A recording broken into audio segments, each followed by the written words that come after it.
and looking forward to getting it up to a better spec. Larry, you ever sunk a boat? No.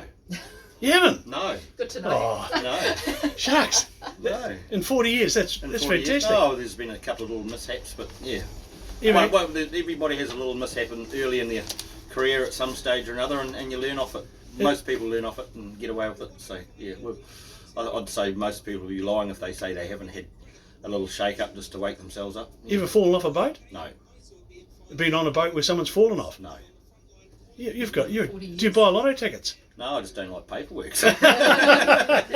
I remember growing up in Cobden, it was always when a boat was up on the beach, that would be a big thing. And you'd rush down there, but it was quite a common occurrence, really. Yeah, a lot of people seem to. Doesn't happen now. No, really? no. Health and safety. Health and safety costs you far too much.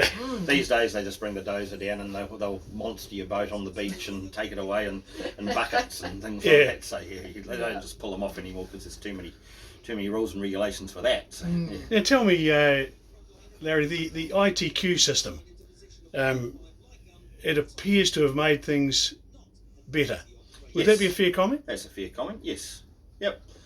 Basically, our stocks in New Zealand waters are sitting very, very good.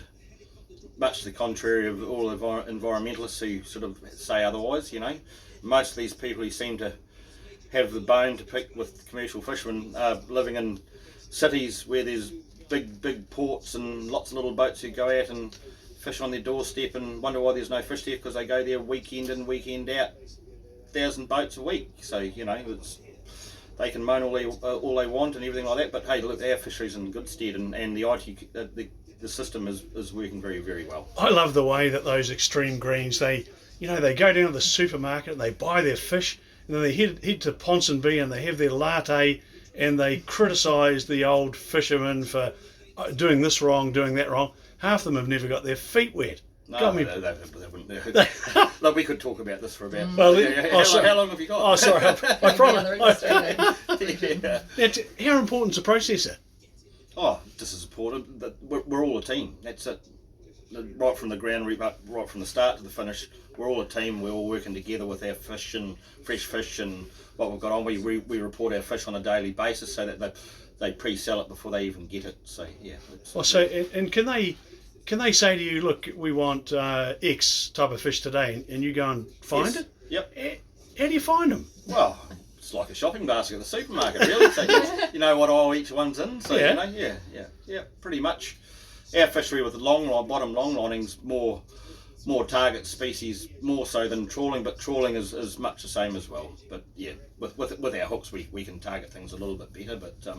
But no, it's all basically a shopping basket these days, and most of the time people are moving away from fish to catch other fish, a different species, just to mix it about a bit, because you could go hard on one fish and fill up, and next thing you run out of that quota and you haven't got it for the rest of the year. So it's like a shopping basket. Yeah, that's incredible.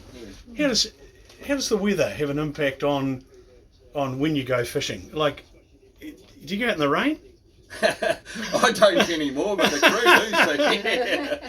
Oh no, look, if you're hungry enough, not much will stop you. If you've got a decent boat under your feet, well, you can fish in most weather if you want to. So you're tougher than your crew, put it that way. Your boat is. So yeah. This is a good looking boat. Yeah. Tell me, how do you find the concentrations of fish?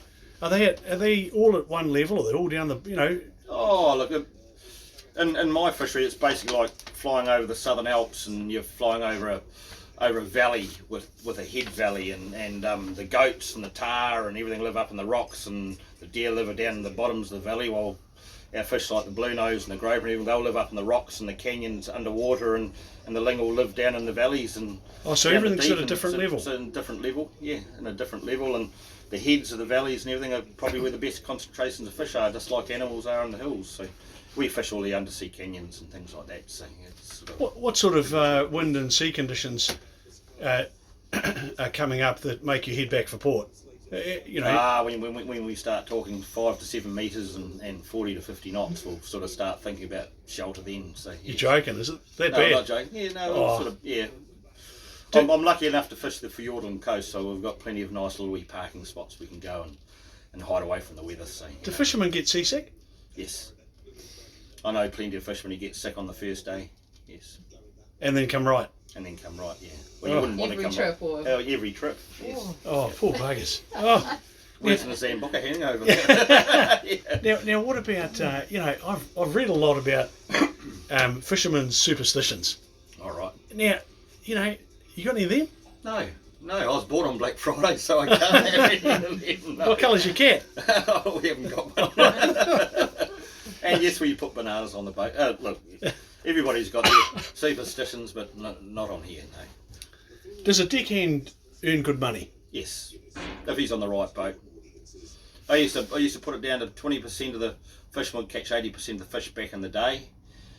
These days, I'm not too sure that's probably changed quite a bit these days. But no, with the right operator and the right operation, deckhand can make good money. Yes. Yeah. So the boat's got to catch fish first. Yeah. Tell me about the Corsair. Is it old? Is it as old as you? It's younger than me. Is it really? Yeah, it's younger than me. It's been around a long time. It was built for here and built for working the Grey Bar and the Corsair. Yeah, she stands alone. She's a mighty ship, and Tony Roach has got her humming. So yeah, he does very, very well with her and shows the way really. And what about modern technology and what about the FV Garraway? Tell me about that. Oh look, she's got a lot of history. If she could talk, she'd tell some stories. I bet. She was built in 1972 and built in Tauranga and named the Wake originally. A fellow Wakeland had it built up there, and she was originally called the Wake, and I think the Garraway family took over after that and bought her from there. And she was actually a training ship for the Maori Affairs Department up in the Hauraki Gulf. Oh, for heaven's sake! For 4 years, and they just about turned her into a waka in 4 years. She wasn't looking too good after the first 4 years. So. And it's a good solid. Oh yes, it's a good solid boat. She's renowned for being a very good sea boat and very renowned for it. So. Yeah, and a good catcher. So. Yeah, before I come for the interview, I thought I better go on, one of these Extreme Greens pages and just have a look at what they're saying at the moment. Anti-commercial fishing websites and things like that. Isn't it amazing? It's non-stop. It's non-stop. I had no idea, and a lot of it is just absolute nonsense. Oh, they've got no idea. Just absolute no idea. Yeah. They need to go to the grassroots and start listening to the people on the coalface because it's just not happening. They don't listen. We get blocked if we put a comment up on any of those websites. We just get blocked straight out of it. How do they get rid of you? Yeah, just like that. Yeah. Oh. So we're better off not commenting. But hey, we do. It's going to hit the fan one of these days. It's just out of control. So, yeah. Okay, 26th of September 2018. The collapse of this is from one of those extreme green sites. The collapse of the West Coast hoki fishery revealed today by the fishing industry demonstrates why we need to have an independent inquiry. Now they tell me that this year that the hoki season's been a ripper. Last many seasons have been a ripper, but every season has its moments, and maybe the last couple of seasons have been a little bit quiet on the outside for the larger vessels, but generally speaking, it's held its own for a long time. The inshore vessels are doing very, very well, and they do very well every year. So, things haven't really changed for them. The quota system looks after it as well, and look, it's a very well scrutinised industry, really, to be honest. And it's a fast breeding fish, and there's more than just out here in the Hokitika Trench, I'm afraid. So yeah, there's plenty of fish down south as well. So one for you, Tanya. Close the rivers to save whitebait from extinction. I say everyone get down on the river with their whitebait nets and protest it. It better not be blimmin' happening. We'll be fighting, and it's just not on. We're all sick of it. Well, look, if we can get that extremism out of central government, we'll be right. We'll be fighting it at the moment. I think. What do you reckon about the whitebait? The whitebait have been here forever, and they go up 2 or 3 times a year outside the season anyway. They go up the river in the middle of the night. You can fish a little stream and have nets both sides of the little stream. You'll still see it streaming up the middle outside your nets and things like that. Hey, things haven't changed, really. Good seasons there's and bad too, good seasons, bad seasons, and okay, there's more whitebaiters, but the whitebait is still getting up. Sure, there's probably been a few whitebait habitats would have been wiped out over the years, but it still doesn't stop the whitebait coming up. So, another one just posted in the last week. Sharks are thriving at the Kermadec Islands, but not the rest of the world.